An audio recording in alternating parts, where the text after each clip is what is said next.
This is the Other 23 Hours podcast. We're here to bring awareness to and reduce the stigma of addiction through an open dialogue about recovery. Join us this week and every week for new episodes and content.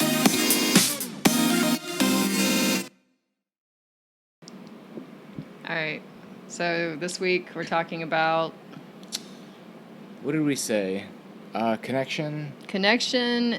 The importance of connection during relapse, around relapse. Well, I guess you could say either around relapse or when people are first coming in. I mean, the way that it came up was talking about relapse. I guess my feeling about when people are first coming in, they may have been detached from loved ones for a while. Right. It might not be quite as prevalent. And I feel or like affect them as much. Yeah, I feel like the issue with the relapse is that maybe you've actually hard won some people back, and then when you relapse, they just give up again or run off or disconnect themselves, and how hard that is because you were doing well and then you made a mistake, or I don't know how do you say that? Made a mistake, tripped and fallen. I don't know. I mean, yeah, tripped and fell, took a step backward. Okay. I'm trying to find... Had a lapse. Trying to find language that doesn't shame or guilt anyone, Yeah. I think that's important. So taking a step back, it's hard enough taking a step back, but it's then you were saying compounding, losing part of your support and connections, makes it even harder. So it's a weird dichotomy, and it's funny because I've been on both sides of it, but I was thinking about this recently, and there's a thing that happens oftentimes when someone uses, especially after they've been around for a while, and then they, lapse or relapse or whatever. Yeah. And, people tend to be a little wary and not necessarily want to be around in the same capacity that they were before, or as much. And that makes it difficult for the person who... Sorry, guys. Makes it difficult for the person who had a lapse. Mm-hmm. And they don't quite have the support that they would otherwise have, the same support that they do when everything's going well, because people kind of pull back a bit. And I've been around people and known people in the program too who have fallen off or used again, and I've been guilty of doing this myself. But, it's funny, I was talking to a friend of mine last night, and, I was telling her that I was so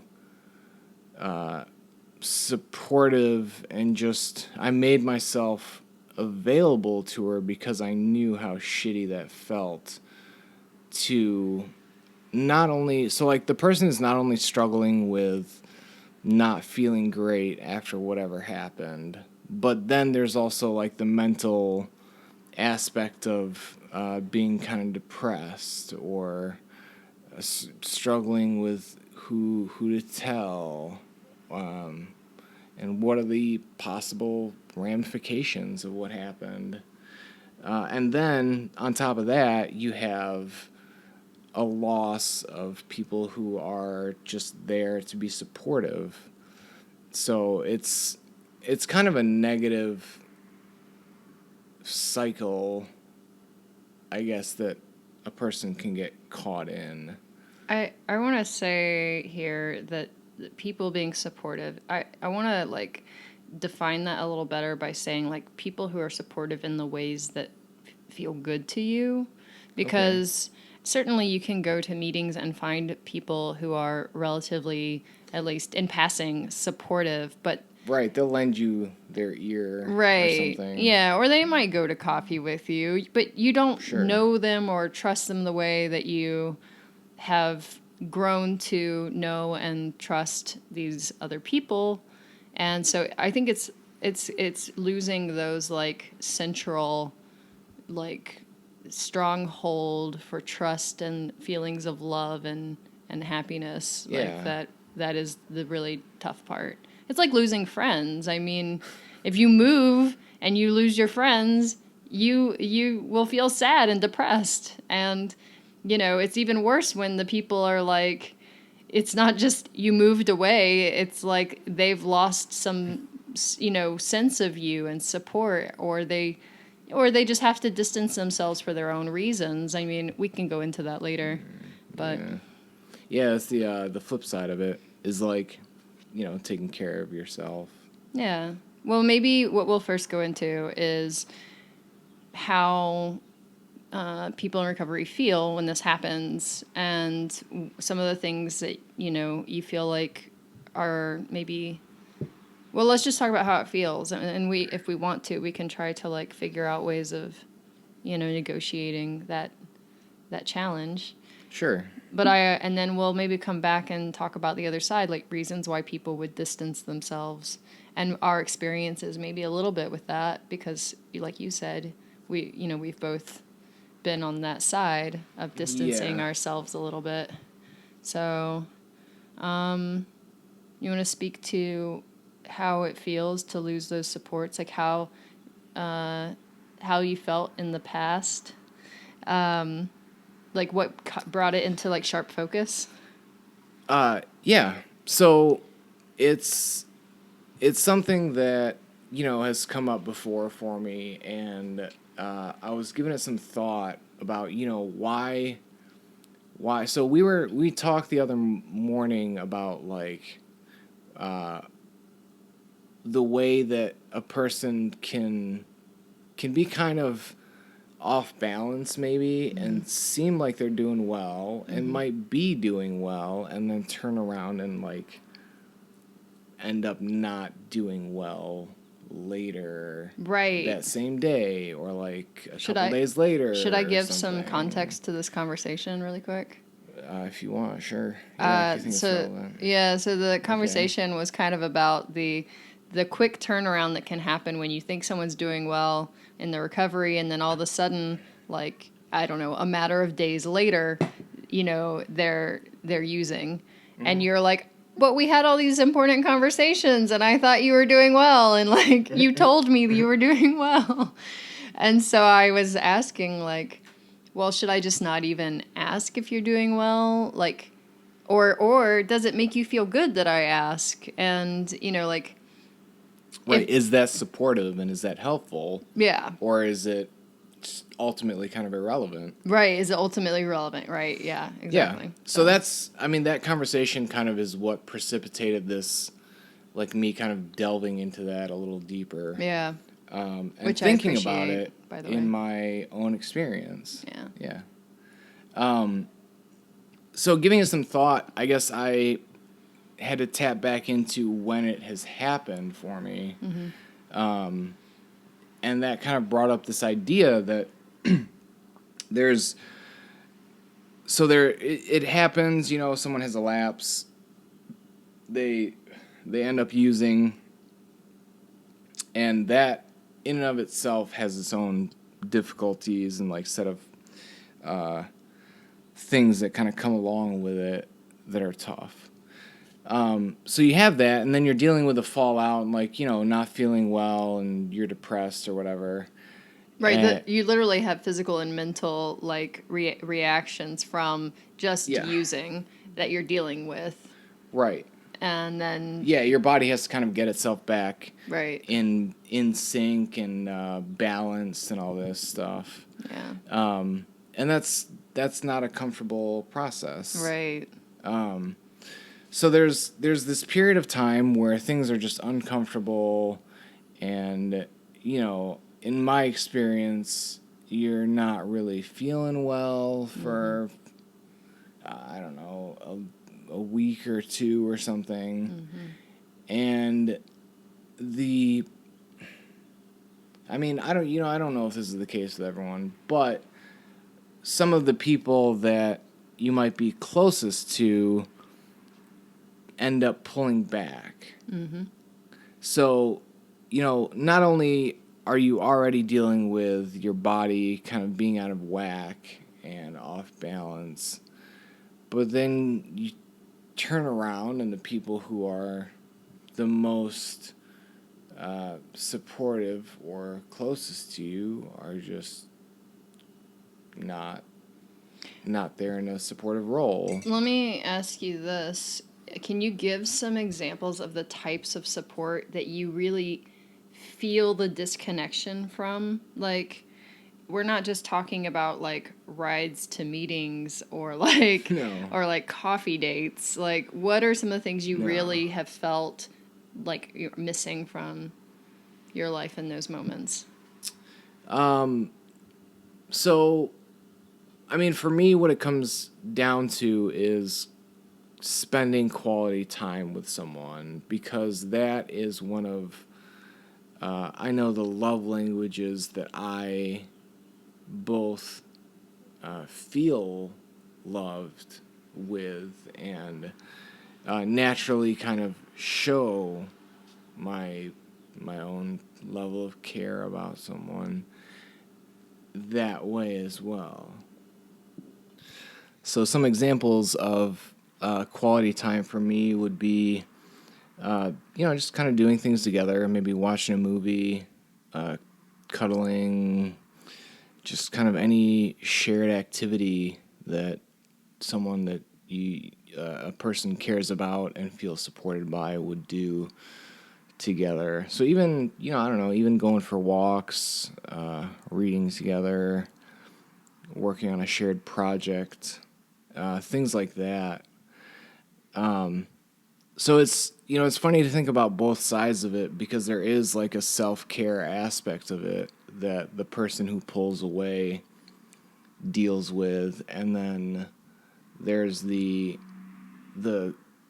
person who has relapsed, who is like feeling that lack of support. And I think it's a fine, kind of like a fine balancing act that needs to be played between the two, where there is a form or like some sort of support that is offered, though not at the same level, maybe necessarily. And I'm not sure if just communicating that this person is still included and cared about, I feel like oftentimes that's enough to kind of help bridge that gap of still feeling supported and loved, and like, I'm going to take care of myself and kind of love you from over here while you're taking some time to get better. Well, in one of our previous conversations, I think it was really relevant, your perspective, as far as I feel like a lot of other people have this perspective where they, what am I trying to say? Like, their understanding, or their, I guess I'm going to say understanding, their understanding of the other person's time and abilities is potentially just a little different than what is actually available, potentially, or maybe is just has some assumptions involved with it that don't match up with the person's reality of it. So like, Right. for example, that you could assume, one could assume that another person is not spending time with them because they're spending time with doing other things, but that person may not feel like that's the case. Yeah. And we were talking about like, how much communication and the words you use and things like that matter. But I guess why this is important is because as you were talking, you were kind of stepping into the shoes a little bit of the person who might be pulling away. And I'm wanting to pull us back into the shoes of the person that feels the distance, because I feel like part of feeling that distance is potentially not understanding the people around you and what they're dealing with, right? Like if you happen to be in a space where you are just in more self-aware and focused, you might not be as aware and focused on those outside of you. And even if you are, you might not have the perspective that allows you to communicate well with them at that time, right? Yeah. So I guess my desire is to kind of like take what we've learned in our conversation and speak a little bit to that distance that anyone who's in relapse might be feeling, and to say like, well, what is actually happening around you, like, and what do you think? I mean, what would you say, given your experiences, like, how do you deal with it, and like, how do you want to deal with it going forward?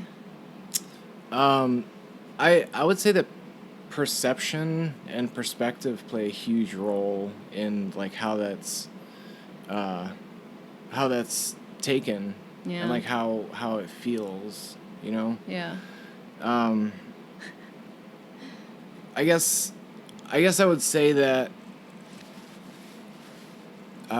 for me personally, I think that just like I was saying earlier, just that like communication of, hey, this is what's going on, you're still important, and I still care about you, and being able to kind of air out, like, this is what this feels like, and is there a way that we can do anything differently, and kind of come to a middle ground is really important. Mm-hmm. Now, that's not always going to be the case, and, I understand that everyone's kind of relationship or communication style is not necessarily going to allow them to talk to the person that they feel unsupported by.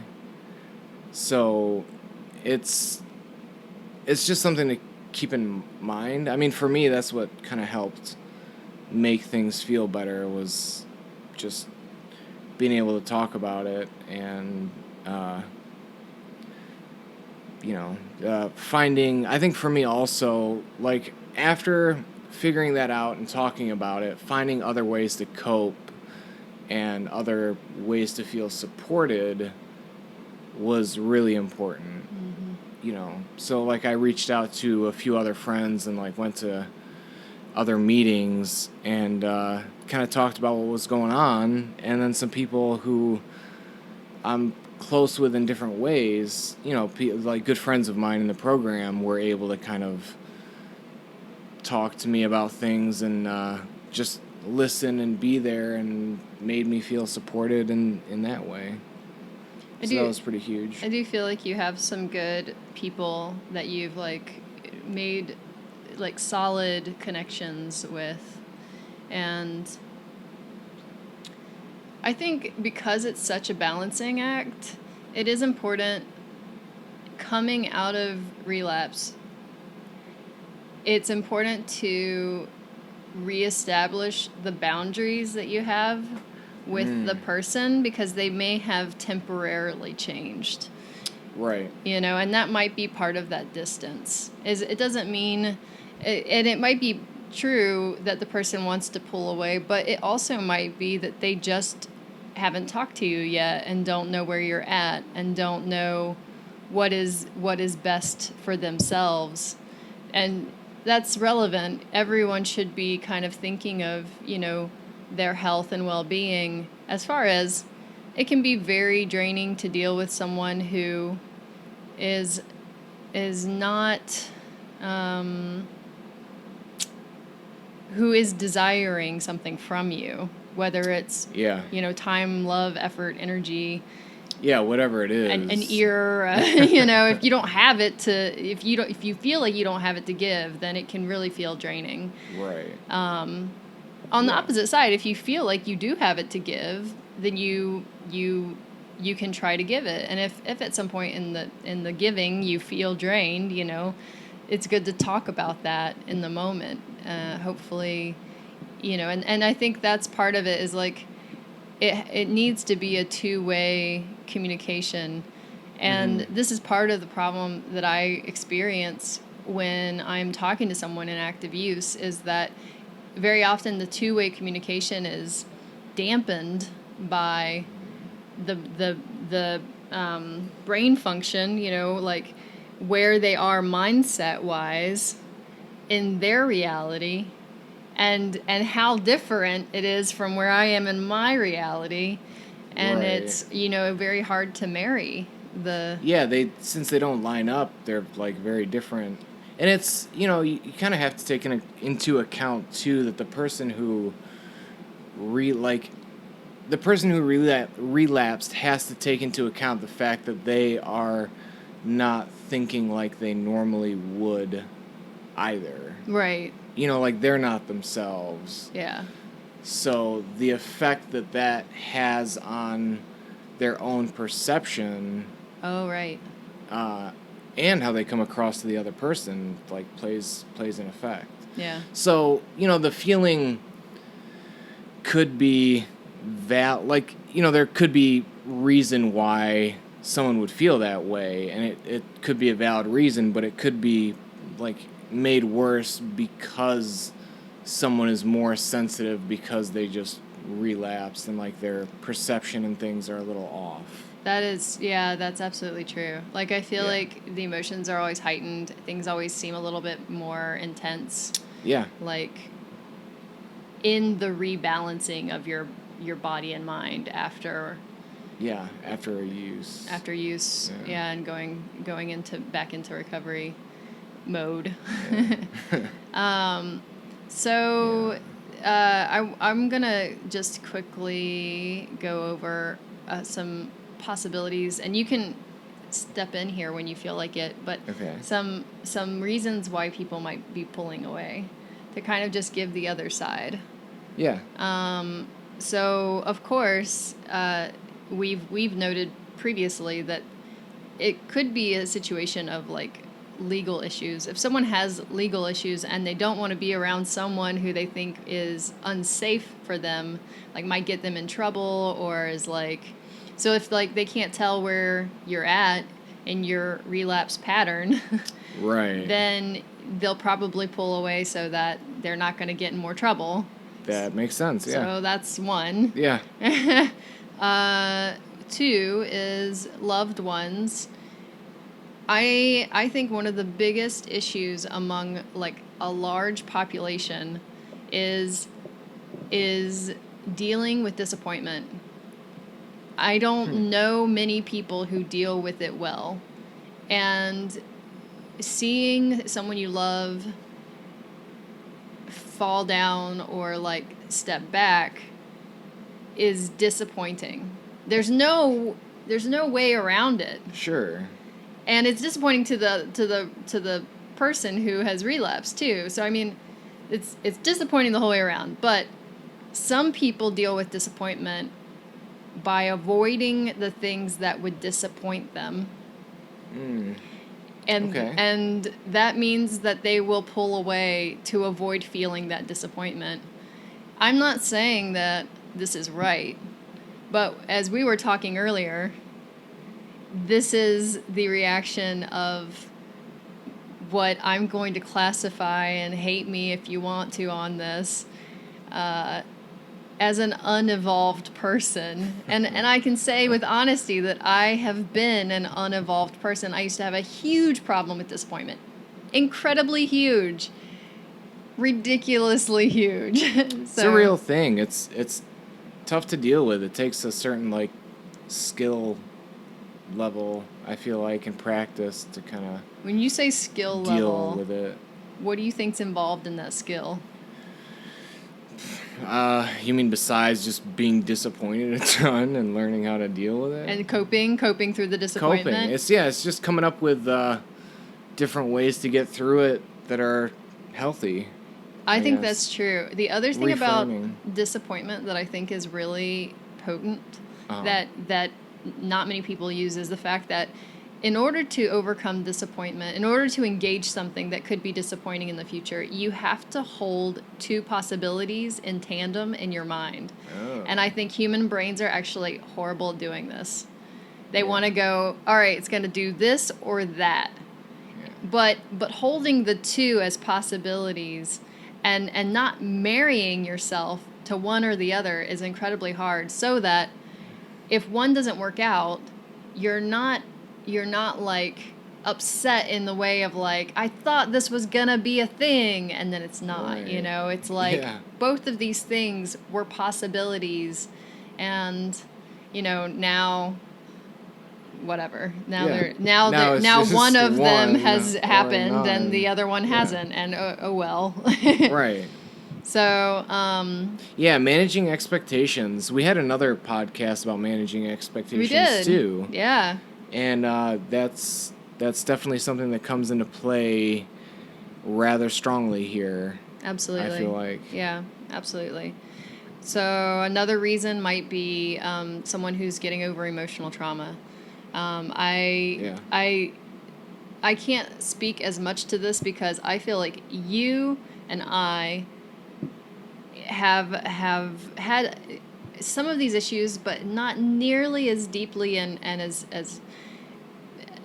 destructively as other people. And so I'm going to pull from someone else's file. Okay. No names, of course, but I have a friend who had a boyfriend who really drained them. And of course he was in active use, so it's not surprising that it was a draining situation. And by draining, I mean that she was very supportive, and I'm trying to keep you awake. And she was giving him rides to his job. And, so I mean, like, in some sense, I guess a lot of people might say she was enabling. But she was attempting to help him stay on a track, right? Okay. So she was in a supportive role that way. Well, it turned out that, of course, she got burnt out and she couldn't do it anymore. And then he got upset about it. Oh, yeah. But active use, and it makes you very self-centered, you're only self-aware, and you're not Yeah, even you're that like aware. hyper-focused. Yeah, you're hyper-focused just on yourself and like right. whatever your situation is. Right, Yeah. right. And so coming out of that, anything that any motion he makes toward her feels way bigger than it is. Like he Yeah. called her, and she's like, why is he calling me? That's so forward. How dare he? He didn't even say I'm sorry or ask how I was, or all of these things. Yeah. But he had called to say that he had gotten into a rehab and was doing well and that kind of thing. It's not I think it's not in the reaching out, but it's in the fact that he has continued to not consider her situation, and potentially didn't consider the amount of trauma she had been regulating that whole time. Right. Which no one maybe could have known. And so I want to point out that, like, the people who are pulling away might be trying to, like, deal with their own trauma and not be available emotionally or physically. Sure. And that's a tough one too, because like I feel like in dealing with that trauma, it's kind of tough to communicate it. Yeah. So, there's like you're dealing with a trauma, but it's difficult in dealing with the trauma. You don't have the space or like the energy to explain like, hey, this is what is going on. Yeah. I'm having a hard time with X, Y, and Z, or like I've been having a hard time with whatever's been going on. Yeah. Yeah, it's tough. It's tough. So let's see. Is there any other reason someone might pull away? They might not know how to communicate well, and so they might just avoid communication. True. They might not have the they might so since because the person who used is someone else, then the person might not have the patience to kind of deal with the kind of quote unquote other person Like who who you comes out. become. Yeah, right. when, The person who uses, Right. Compared to their normal self. Right. Yeah. Yeah, that's true too. Yeah. Well, so how have you dealt with this in the past? And like, do you have any words of wisdom to bring forward? Well, I would say just like personally what's worked for me is kind of distracting myself a little bit and immersing myself in other relationships that I have that are fulfilling but not, they don't have that same obviously they don't have that same gravity that this one did. So I would say just try to, keep yourself occupied. That's a smart technique, right? What? Oops, phone dropped. Bye, phone. Goodbye, phone. A smart technique. It's I forget what an acronym is because they have all sorts of smart acronyms. Yeah. But it's something about like distracting. Maybe Yeah, it's from Dead. Deads. It's Deads. Deads. Yeah. Yeah, so just distract yourself by focusing elsewhere and then taking, you can kind of convince yourself of any reason that they could be doing it and, giving them the benefit of the doubt and giving yourself a good reason why they might actually be not able to communicate is helpful. I guess you can always ask them if they want to talk about it. Yeah, I mean, outside of directly addressing the issue Yeah. with them, Right. if they are capable of it, and if assuming, of course, too, that you're in a spot that you are able to kind of keep up and be coherent, and you're far enough removed from it to hear what's going on. Yeah. Yeah, that's true. Yeah. Well, there's a lot to unpack here, but I think we've probably done a pretty good job. Do you want to say anything else? I think so. It's just, I mean, at the end of the day, you just sometimes can't get around the difficulty of having to deal with the consequences or repercussions of your actions. And this just might be something that you have to deal with for a little while, and hopefully the damage isn't too great and it can be fixed. You know, what I find fascinating is, of course, it's really hard to have something that you liked that gets damaged. Mm-hmm. But as we've gone along, like one of the things that I think I've really enjoyed is watching us both have new people come into our lives that we actually feel very strongly about and have connections with, like your friends, for instance, your new friends. Yeah. They're new. Yeah. They weren't there before. Right. And you have left old friends, like not left, but old They've friends changed. fell away, or, and so things morph. So it doesn't mean that just because something's broken that you won't have something that replaces it that's just as interesting or maybe better in certain respects. Right. And certainly there will be things that are irreplaceable, but life is very strange. You just never know what's going to happen. And just, holding out hope for the fact that things will work out for the best or better than you might even be able to think about. The way that they could turn out is a big one. Yeah. So just keep hope alive. Yeah. I guess. Yeah, that's another podcast we should do. Yeah. Because I like our thing of hope is not tied to results. Yeah. And I think that's important. So Yeah, we'll do a another podcast about that. Okay. Yeah. All right. Bye, folks. Okay, bye.